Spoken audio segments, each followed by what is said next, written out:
Ce n'est pas la première fois que le repère verra une drôle d'histoire, le genre de conte qui n'arrive pas.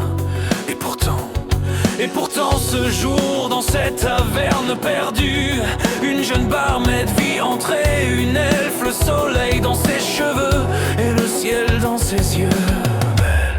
Belle petite créature, pure petite chose. Deux oreilles pointues, deux elfes que pourtant tout oppose. Et si l'une solaire et l'autre sombre, deux elfes liés par l'intensité d'un cœur qui bat. L'une sagesse et l'autre lubrisme, deux elfes liés par le chemin de la rédemption. Après une nuit qui devait unique et qui devient centaine, le chemin des souterrains fut pris.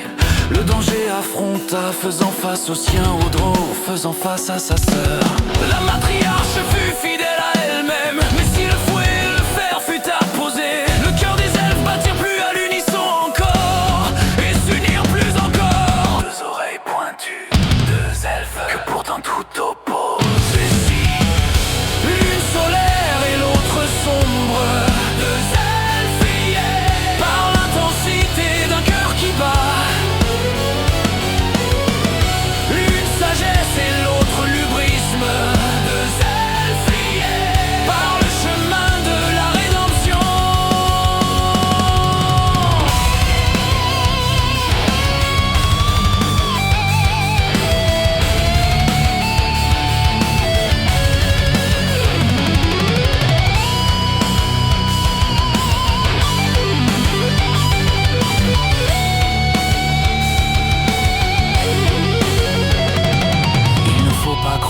Si l'elfe noir, la petite Niala, prend le chemin de la lumière de son aimé, se réconciliant avec Ewilan, se réconciliant avec sa fille, la prêtresse abandonna un peu de sa pureté, un peu de son innocence, pour embrasser le goût du corps de sa douce.